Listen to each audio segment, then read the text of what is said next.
참빛 곧 세상에 와서 각 사람에게 비추는 빛이 있었나니 그가 세상에 계셨으며 세상은 그로 말미암아 지은 바 되었으되 세상이 그를 알지 못하였고 자기 땅에 오매 자기 백성이 영접하지 아니하였으나 영접하는 자 곧 그 이름을 믿는 자들에게는 하나님의 자녀가 되는 권세를 주셨으니 이는 혈통으로나 육정으로나 사람의 뜻으로 나지 아니하고 오직 하나님께로부터 난 자들이니라.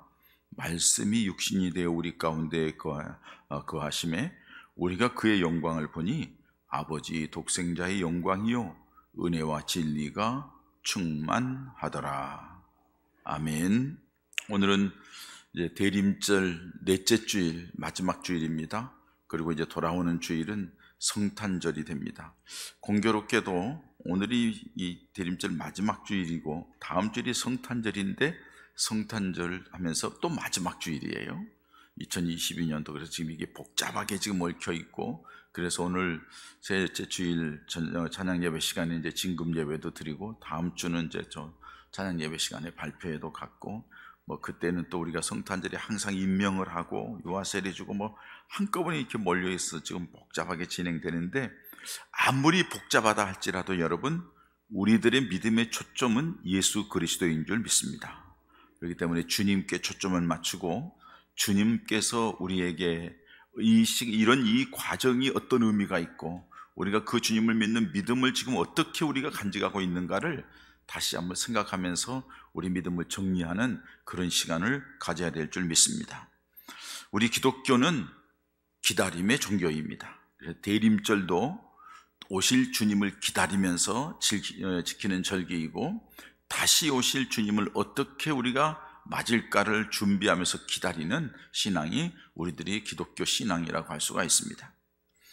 최초의 아담이 범죄함으로 말미암아 고통 가운데 저주 가운데 있을 때에 하나님께서는 그 백성들을 이 땅에 있는 온 인류를 구원하기 위하여서 메시아를 보내시겠다고 약속을 했고, 그 메시아를 기다리면서 계속 살아오는 것이 우리 구약 시대부터 예수님이 오실 때까지의 과정이라고 얘기할 수 있고요.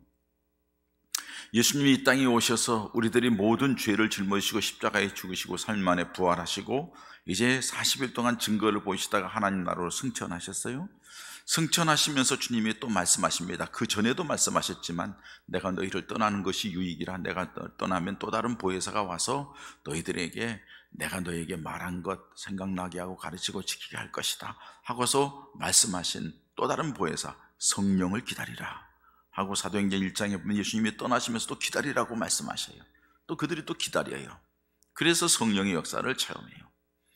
그리고 이 땅에 살아가는 동안에 우리들이 여러 가지 필요한 것, 힘들고 어려운 것, 그런 거 있을 때마다 하나님께서는 우리에게 말씀하셔요. 하나님의 은혜를 기다리라는 거예요. 하나님께 소망을 두고 믿음을 가지고 하나님을 바라보면서 하나님의 은혜를 기다리라. 그러면 하나님의 은혜를 기다리면서 하나님을 바라보면 그때마다 하나님이 함께 하시면서 은혜 주시고 위로하시고 은혜 역사하셔서 오늘 우리가 여기까지 온 것은 그 은혜 때문에 온 줄 믿습니다. 이제 우리 주님이 다시 오시겠다고 하나님 나라로 승천하시는 모습을 본 제자들에게 주님이 말씀하십니다. 너희들이 어찌하여 하늘을 쳐다보느냐? 너희들이 쳐다본 그대로 우리 주님께서 다시 오시리라. 우리는 지금 다시 오실 주님을 기다리며 살아가는 거예요. 기독교는 기다림의 종교예요. 이미 하나님이 우리에게 말씀해 주셨고 말씀하신 대로 이루어 가신 하나님께서 어떻게 역사하실지 잘 기다리면서 그날을 바라보는 거죠. 여러분, 기다린다는 데에는 단순히 기다림만 얘기하는 것은 아니죠. 기다리는 것은 뭘 얘기하죠? 준비하라는 거죠. 맞을 준비를 하면서 기다리라고 말씀하고 있는 거예요. 어떻게 준비하는 게 준비하는 걸까요? 오늘 예수님이 처음 오셨을 때에도 그 예수님이 오실 것을 이미 예언했고 준비하라고 그랬어요. 근데 우리 기독교 성탄절 가운데에 굉장히 가장 핵심적으로 두드러지는 것이 뭐냐 하면 빛입니다. 불빛으로 가득하죠. 세계 어디를 봐도 성탄절에는 이 빛으로 그냥 가득 차 있어요. 그래서 우리 교회가 오기 전에 벌써 백화점에서 휘황찬란하게 빛을 비추고 있고 빛을 비추고 있습니다. 우리 교회 앞마당에도 빛으로 온통 그냥 막 이렇게 저렇게 해가지고 막 장로님 집사님들이 막 정신없게 만들어놨어요. 빛으로 가득 차 있어요. 여기에도 강대상 빛으로 이렇게 장식하는 것을 볼 수가 있습니다. 이유가 무엇일까요? 성탄은, 예수님이 오신 것은 빛과 관련이 있기 때문이죠. 예수님이 이 땅에 처음 태어나실 때에도 동방 박사들이 별빛을 보고 따라왔어요. 빛을 보고 따라왔어요. 그리고 예수님께서 이 땅에 오셨을 때에 예수님 자신도 내가 빛이라고 말씀을 하셨어요. 요한복음 8장 12절에 예수께서 또 말씀하여 이르시되 나는 세상의 빛이니, 이렇게 말씀하셨어요. 예수님이 세상의 빛이래요. 오늘 본문 말씀에도 예수님이 빛으로 오셨으며 그 빛은 사람들의 빛이라, 이렇게 말씀하는 것을 볼 수가 있습니다. 예수님이 세상의 빛이나 세상의 사람들의 빛이라고 말씀하실 때는 전제하는 게 있죠. 그게 뭐예요? 사람들도 세상도 어둡다는 거죠.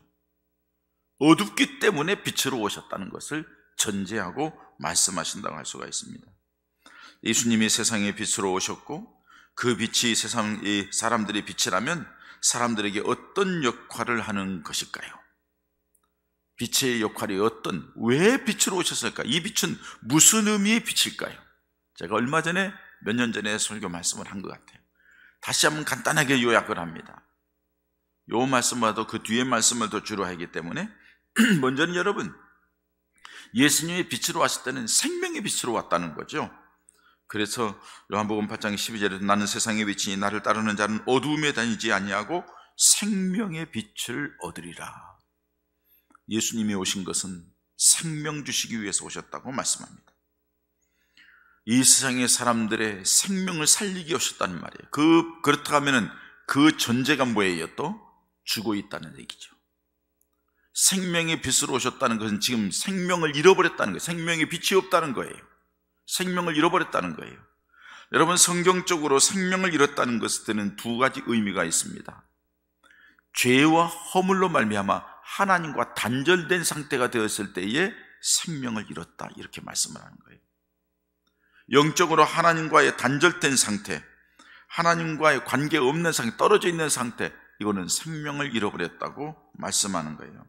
그런데 하나님과의 관계를 회복시켜서 그 하나님으로부터 주시는 생명의 빛을 예수님께서 주시기 위하여 오셨다고 말씀합니다. 또 한 가지는 살아가는 삶 속에서 생명의 의미를 갖지 못하고 무의미하게 살아가는 삶에 대하여서 얘기를 합니다. 살아있는 것 같지만 산 게 아니야.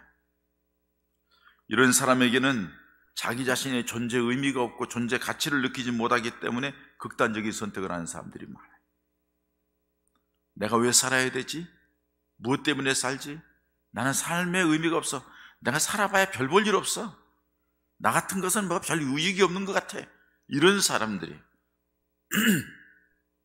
그 사람들에게 예수님께서 빛으로 오셔서 아니야, 너는 하나님의 자녀야. 너는 하나님의 사랑받는 자야. 너는 하나님의 특별히 너를 관심을 가지고 있어. 너는 하나님께도 귀한 사람이야 하는 의식을 갖게 하는 거죠. 예수님을 영접하면은 그런 놀라운 역사가 있다는 거죠. 예수님은 사랑의 빛으로 오셨다고 말씀해요. 요한복음 3장 16절에 하나님이 세상을 이처럼 사랑하사 독생자를 주셨으니, 이렇게 말씀하셔요. 성탄의 빛은 하나님의 사랑의 빛, 예수님이 오신 것은 하나님의 사랑으로 이 땅에 오셨다고 말씀합니다. 예수님이 빛으로 이 세상에 오신 것은 하나님이 이 세상을 너무 사랑하셔서 그 사랑의 표현으로 이 백성을 생명을 살리고 건지기 위해 예수님을 보내주셨다는 것입니다. 성탄은 예수님이 죄인들을 사랑하셔서 구원하기 위해 예수님을 보내신 사건이죠. 바로 예수님이 오신 것은 하나님의 사랑의 표현이고요, 또 예수님께서도 사람에게 사랑을 빛을 비추어 주셨어요. 그래서 예수님이 오심으로 어느 여러 가지 힘들고 어려웠고 외롭고 답답하고 사랑을 못 느끼는 자들에게 그 사랑을 그들에게 갖게 하신 거죠. 저도 그런 것 같아요. 외롭고 의지할 데 없고 삶에 대하여서 회의를 느끼고 왜 나는 이렇게 살아야 될까 하는 갈등이 있고 번민이 있고, 정말로 삶의 가치라는 거, 의미라는 게 어디에 두고 살아야 될지 모를 때에 예수님을 만났고 믿음을 교회 생활하게 되고 예수님을 만나고 은혜를 받고, 그러면서 내가 하나님의, 사람들은 아무도 나를 몰라주고 내 상황과 형편이 어떻든 간에 하나님이 나를 사랑하시는구나 하는 것을 깨닫고 버텨오며 믿음 안에서 지금까지 왔다고 생각을 합니다. 그렇습니다, 여러분. 성탄절에 하나님의 사랑의 빛이 우리들의 가슴 속에도 풍성하게 임하시기를 바랍니다. 그래서 여러분들도 주님의 사랑을 다시 한번, 하나님의 사랑을 다시 한번 깨닫기를 바라고, 예수님은 소망의 빛으로 오셨습니다. 이 세상을 살아가는 모든 사람이 죄로 말미암아 절망과 좌절 속에 고통 가운데 살아가는 것이 인생이라고 성경은 말씀하고 있습니다. 소망을 잃어버리고 살아가는 사람들에게 새로운 소망을 주기 위하여 예수님은 오셨습니다. 특별히 예수님을 만난 사람들 가운데에는 정말로 인생의 절망과 좌절, 갈등 가운데 있는 자들이 예수님을 만나서 꿈과 희망을 갖게 됩니다. 여러분, 성경의 말씀 보십시오. 불치의 병 가운데에서 생애를 포기하고 절망과 좌절 가운데 살아가고 그냥 자포자기한 인생임에도 불구하고 주님께서 그들에게 찾아가서 불치의 병인 문둥병자들을 고쳐주시며 제2의 인생을 살게 하십니다. 안전병이로 평생 살아야 될 사람을 고쳐주시어서 새로운 삶, 걷고 뛰며 살아가는 삶을 살게 합니다.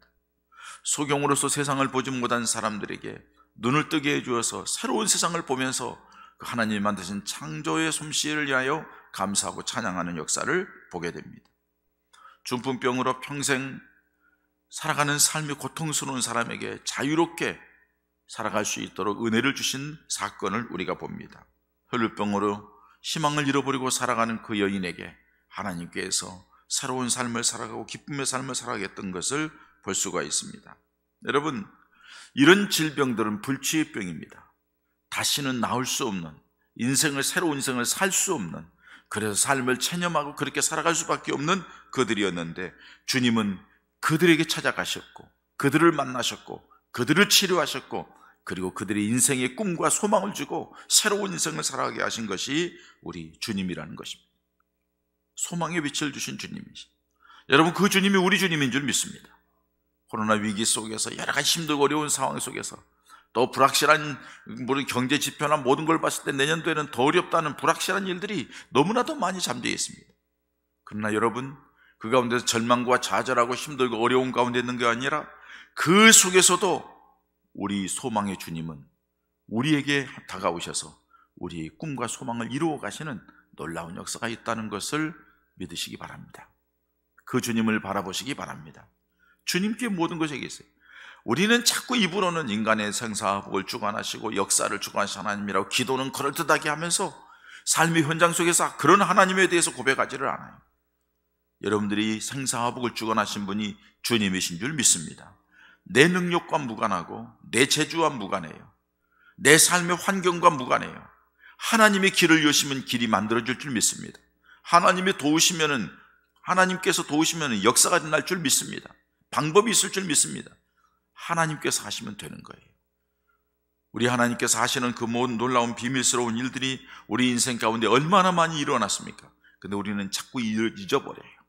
자꾸 잊어버려요. 이스라엘 백성들이 광야 속에서 받았던 은혜를 자꾸 잊어버리고 범죄한 것처럼 우리는 자꾸 잊어버리고 자꾸 육신적인 자기 생각, 자기 계획, 자기 뜻으로 나아가면 될 줄 알고 허덕거리면서 그 길을 걸어가고 있는 거예요. 힘들고 어려울 뿐이에요. 내려놓고 주님을 붙잡으면 주님이 갈 길을 이끌어갈 줄 믿습니다. 우리 주님, 우리에게 소망의 빛을 주시는 주님이십니다. 뿐만 아니라 주님은 평화의 빛으로 오셨다고 말씀합니다. 누가복음 1장 14절에 말씀합니다. 지극히 높은 곳에서는 하나님께 영광이요 땅에서는 하나님의 기뻐하심을 입은 사람들 중에 평화로다, 이렇게 말씀합니다. 이 땅에서는 하나님이 기뻐하신 사람들 중에 평화로다. 예수님이 이 땅에 오실 때에 천사들을 통하여 목자들에게 들려주신 음성이 바로 이 음성이에요. 예수님이 이 땅에 오신 것은 모든 사람에게 평화를 주시기 위해서 오셨다, 이렇게 말씀해요. 그래서 예수님을 만난 사람들마다 마음속에 참 평화를 누리게 되었어요. 예수님이 직접 찾아간 집에는 참된 평화가 임했어요.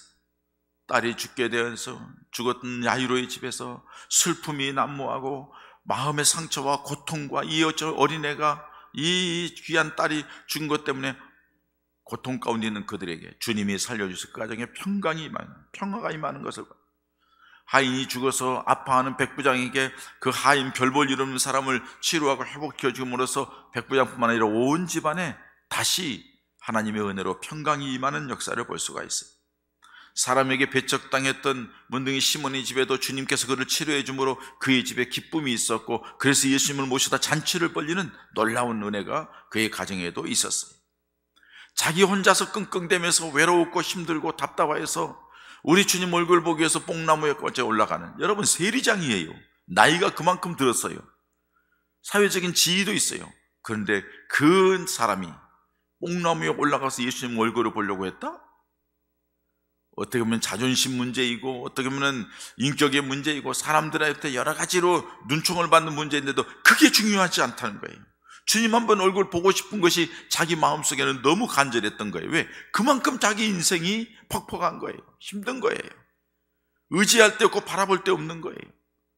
주님은 그 모습을 보시고 그를 쳐다보면서 그 많은 사람들 가운데서도 뽕나무에 올라가 있는 삭개오를 쳐다보면서, 삭개오에 내려오라.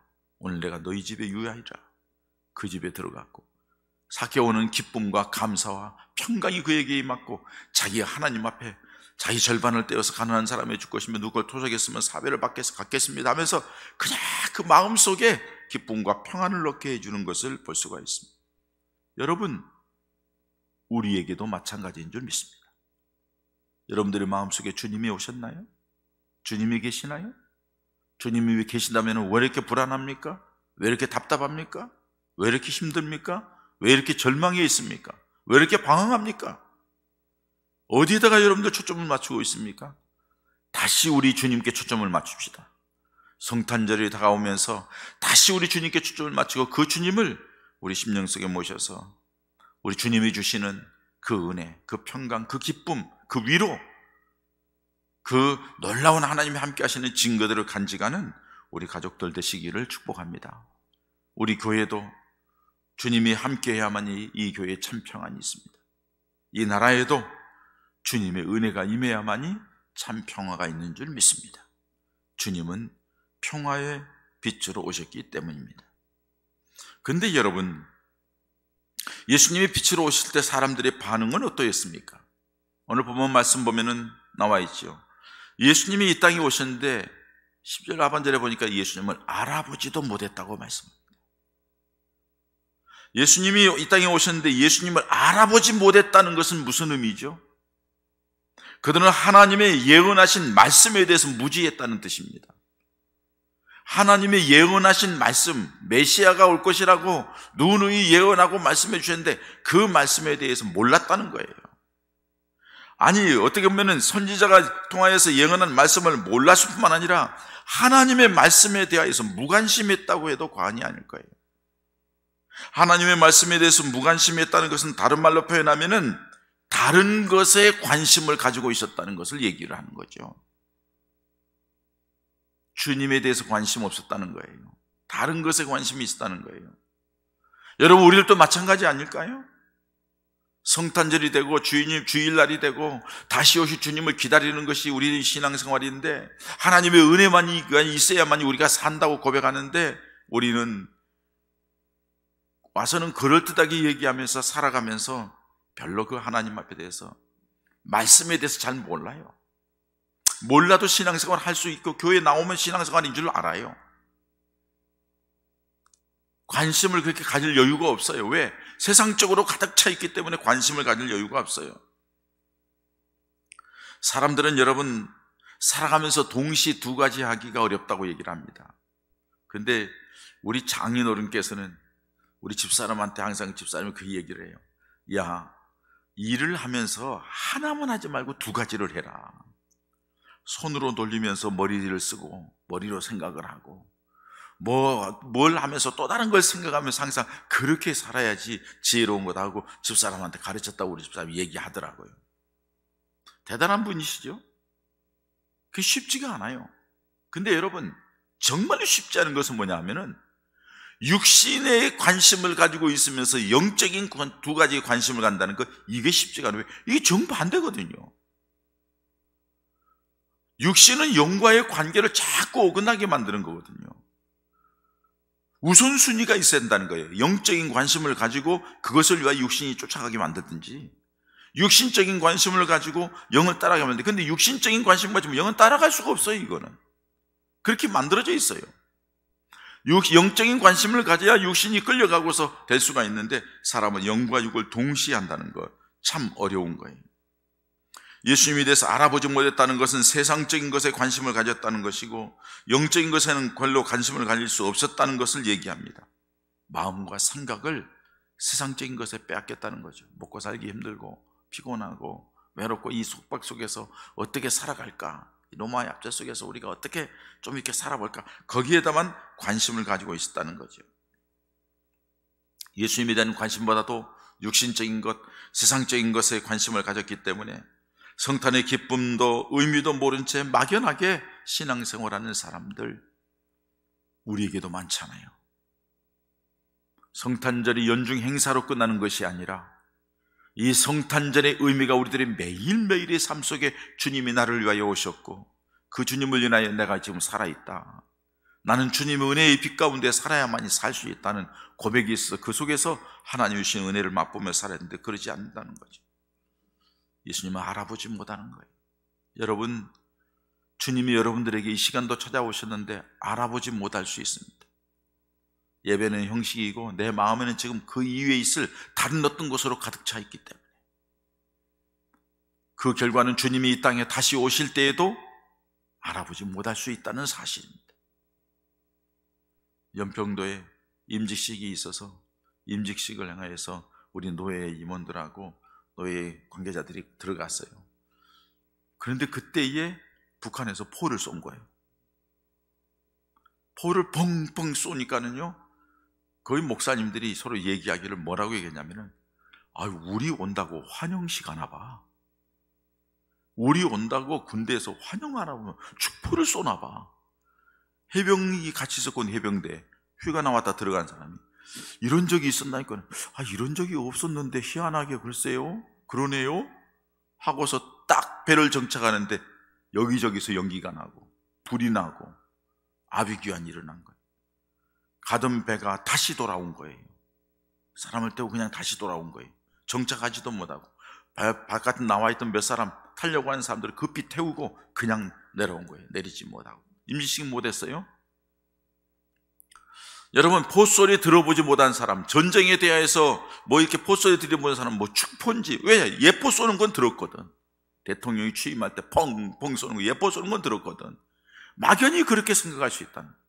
주님이 천사장이 호령 나팔소리와 함께 이제 이 세상에 오시는데 나팔소리 들으니까는 어디서 군악대가 왔나, 어디서 무슨 악단이 왔나, 그 정도로 생각하면서 지날 수 있다는 거예요. 왜?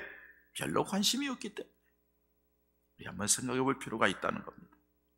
알지를 못하는 거예요. 내 옆에 계시는데도 알지 못하고, 동행하시는데도 알지 못하고, 삶 속에서 우리에게 말씀하시는데도 알지도 못하고 듣지도 못하고 관심이 없으니까. 주님은 저 멀리 계신 분이시고 주님은 나와 내 가까이에서 내게 말씀하신다는 것을 생각하지 못하는 거예요. 너무나도 안타깝지 않아요? 너무나도 불행하지 않아요? 너무나 답답하지 않아요? 이거? 예수님이 처음 오셨을 때의 똑같은 그런 상황이 그들에게 있었다는 거예요. 그 놀라운 빛으로 오셨는데, 그들의 인생의 모든 것을 해결해 주실 빛으로 오셨는데 주님에 대해서 알아보지 못하는 거예요. 뿐만 아니라 영접하지 않았다고 말씀해요. 예수님을 마음에 받아들이지 않았다는 거예요. 알아보지 못했으니 당연히 영접하지 못하지요. 알아보지 못했으니 영접하지 못한다는 것은 눈이 어두워서 보지 못할 뿐만 아니라 마음이 세상적인 것으로 가득 차 있으니 예수님이 들어갈 자리가 없다는 거예요. 그러니 영접할 수가 없습니다. 영접할 수가 없습니다. 여러분, 혹시 우리가 예수님을 믿는다고 이 자리에 앉아 있으면서 예수님을 영접하지 않은 분, 한 번도 예수님을 내 마음속에 모셔드린다는 것을 고백해보지 못하신 분이 있다 하면은 오늘 이 시간 한번 정리했으면 좋겠어요. 영접 기도문은 이렇습니다. 여러분 따라하시기 바랍니다. 여러분 고백해서 따라하십시오. 다 알고 있다 할지라도, 내가 그렇게 믿는다 할지라도 다시 따라하십시오. 왜? 여러분들 가운데 영접 기도문 한 번도 안 해본 분들이 여기 많아요. 따라서 합니다. 주님, 지금까지 저는 제 자신을 믿고 살아온 죄인입니다. 저의 죄를 회개하오니 용서하여 주십시오. 주님이 저의 죄 때문에 십자가에 죽으시고 부활하신 것을 믿습니다. 지금 이 시간 제 마음의 문을 엽니다. 예수님이 제 마음에 들어오셔서 저의 구원자와 내 삶의 주인이 되어 주십시오. 이제부터 제가 하나님 앞에 설 때까지 저의 삶을 인도해 주옵소서. 예수님의 이름으로 기도합니다. 아멘. 아멘. 영접한 고백을 여러분들 스스로 고백하여 주님의 은혜가 여러분들에게 임하시기를 축복합니다. 오늘 영접하지 않았는데 영접하는 자, 그 이름을 믿는 자들에게는 하나님의 자녀가 되는 권세를 주신다고 말씀하셨어요. 그리고 그 모든 것들이 사람이 어떤 노력이나 힘으로 되는 것이 아니라 하나님의 뜻으로 된다고 말씀하고 있습니다. 자, 여러분, 예수님이 오실 때 알아보지도 못했고 영접하지도 못했지만 빛으로 나오지도 않았다고 말씀해요. 예수님의 빛으로 오실 때 사람들이 빛으로 나오지 않은 이유를 악을 행하면서 육신적인 즐거움과 쾌락에 빠져서 그 행위가 드러날까 하여 빛으로 빛이신 예수님께 나오지 않았다고 말씀해요. 요한복음 3장 20절의 말씀입니다. 자기들이 악한 행실이 드러날까 하여, 어두운 가운데 살아가는 그 모습이 드러날까 하여 빛 가운데로 나오지 않았다는 거예요. 우리가 전도를 해보면은 예수 믿고 구원받으십시오. 예수 믿어야 천국 갑니다. 예수 믿어야 하나님의 은혜와 복을 받고 평안한 삶을 누릴 수 있습니다. 예수 믿으십시오. 그러면요, 사람들이 얘기를 합니다. 아직 내가 세상에서 맛볼 게 너무 많다고, 세상에서 할 일이 너무 많다고, 재미 볼 게 너무 많아. 그러니까 나이 들어서 힘없으면 내가 예수 믿겠다고. 많이 들었죠, 여러분? 전도해본 분은 많이 들은 걸 알 거예요. 그렇게 얘기를 합니다.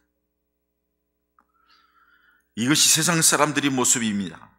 근데 여러분, 교회에 다니는 사람들도 마찬가지예요. 우리 주님 앞에 신실하게 삽시다. 주님이 나를 위하여 이 땅에 오셔서 구원의 은혜를 베풀어 주셨는데 우리 주님 영광을 위하여 최선을 다하여서 잘 감당합시다. 목사님, 내가 너무 바빠요. 내가 할 일이 너무 많아요, 세상 일이. 아직은 아니고요, 내가 나중에 때가 되면 하겠어요. 마치 시간의 주인이 자기인 것처럼, 자기가 시간을 결정하고 자기가 시간을 난도질해서 자기 나름대로 시간을 짜가지고 살아갈 것처럼 생각하는 정말로 어리석고 교만한 사람들이 얼마나 많은지 몰라요. 여러분, 우리 인생의 시간은 하나님께서 정해진 대로 유한한 시간입니다. 그리고 하나님은 그때마다 우리에게 필요한 것을 요구하고 계십니다. 내 마음이, 내 시간이, 내 몸이, 내 재능이, 내 물질이 요소였을 때 그때마다 하나님이 우리를 통하여서 뭘 하시겠다고 요구하고 계시는데 우리는 아니, 그런 소리 하지 마세요, 하나님. 아직 내가 다른 거 할 게 많거든요. 누가복음 15장에, 12장에, 그리고 누가복음 16장에 그렇게 말씀합니다. 오늘 내 영혼을 내가 취하면 이 모든 것이 누구 것이 되겠느냐고. 여러분, 시간은 하나님 손에 있습니다.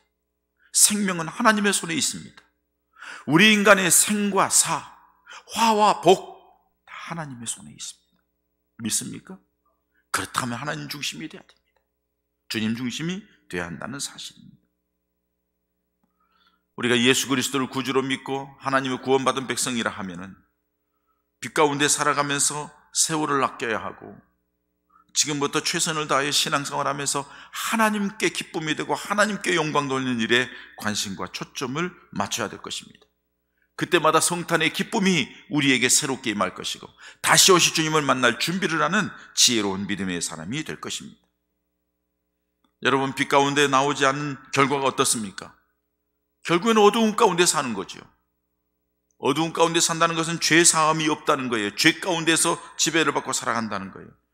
그들은 앞에서 얘기한 빛으로 주어진 그 기쁨을 누리지 못하는 거예요. 생명의 기쁨. 힘들고 어려운 가운데서도 도움을 받지 못하는 거예요. 하나님의 은혜를 체험하지 못하는 거예요. 불확실한 삶을 사는 거죠. 갈등과 번민의 삶을 사는 거죠. 마지막에는요, 지옥 가는 거죠.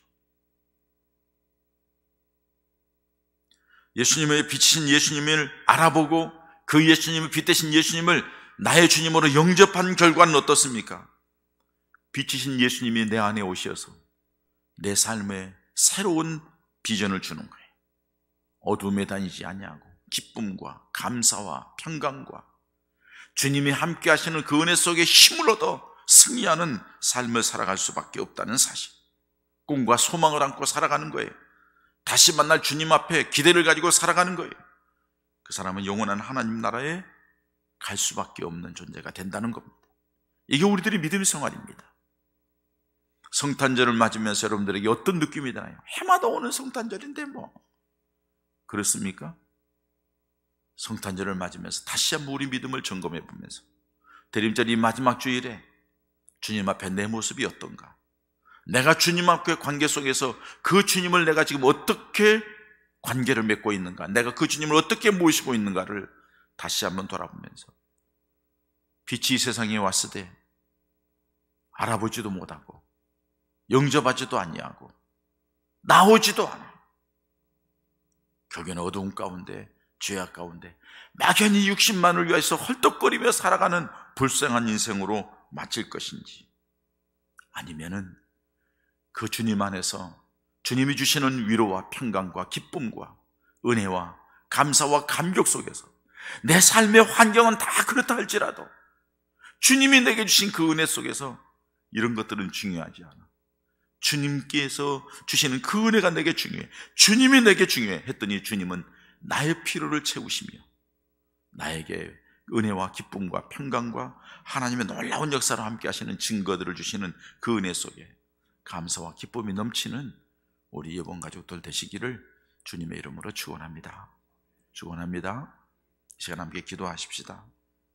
주님, 내가 믿음 생활한다 하면서 나는 여전히 어두운 가운데 있고, 나는 여전히 힘들기만 하고, 나는 여전히 답답하기만 하고, 나는 여전히 외롭고, 내가 삶의 존재 가치와 의미도 느끼지 못하고 살아가는 것, 알고 보니 나는 껍데기만 주님을 믿는 것 같았고, 이제는 그것을 깨달았으니 내가 주님 중심으로 주님 의지하고 주님 붙잡고 주님 내 안에 모시고 그 빛 대신 주님이 나의 삶 속에 오시어서 나를 비추시고 내가 기쁨이 있고 희열이 있고 치유가 있고 회복이 있고 위로가 있고 평강이 있고 은혜가 있고 능력으로 복된 삶을 살아가는, 그래서 주님을 영광 돌리고 주님을 기쁘시게 하는 삶을 살아가게 이끌어 달라고 우리 함께 기도하시겠습니다. 사랑해 주님 감사합니다. 우리를 여기 땅에 오시면서 우리의 삶의 전환점을 갖게 하시고 새로운 은혜와 축복의 삶으로 이끌어가시길 원하시는 주, 주님을 영접하고 믿는 하나님의 자녀된 권세를 주시고 비추는 주님의 영의 마음속에 평강과 기쁨과 치유가 있고 놀라운 은혜와 축복을 나타나시겠다고 약속하십니다. 그 주님을 바라보지도 못하고 주님을 모시지도 않고 주님을 보지도 않고 이런 성 모습을 용서하시고 이제 그 주님의 힘을 삼아서 주여 보여주시고 영생해 주시옵소서. 주여 성령을 하시고 주시옵소서. 주시옵소서. 아버지 하나님 감사합니다. 대림절 마지막 주일에 성탄절을 앞두고 다시 주님과의 관계에 대해서 말씀을 통하여 우리 자신을 돌아보게 하시니 감사함을 드립니다. 껍데기만 주님을 믿는 믿음의 사람이라고 이 자리에 앉아있고 입술로만 주여 주여 부르면서 주님 앞에 믿음은 사람인 것처럼 보여졌던 우리들의 모습은 아닌지, 내면은 여전히 육신으로 가득 차 있고 세상으로 가득 차 있고 욕망으로 가득 차 있고 불안과 어두움과 고통 속에 살아가면서 세상을 방황하며 피곤하고 힘들게 살아가는 어리석은 우리들의 모습은 아닌지, 주님은 그 자리에서 벗어나게 하시어 빛 가운데 소망의 빛, 기쁨의 빛, 은혜의 빛, 생명의 빛, 아버지께서 주시는 놀라운 은혜와 축복을 예수님을 통하여 주시기를 원하는데, 이 성탄절을 준비하면서 성탄의 그 주님의 기쁨과 은혜가 우리의 마음속에 다시 찾아올 수 있도록 우리 주님을 알아보고 우리 주님을 내 마음속에 영접하고 그 주님의 빛 가운데로 자꾸 나아가는 우리가 되어서 주님이 우리들을 위하여 예비하신, 또 주시기로 약속하신 놀라운 은혜와 복을 누리는 우리 사랑하는 가족들 되게 하여 주옵소서. 예수님의 이름으로 기도하옵나이다. 아멘.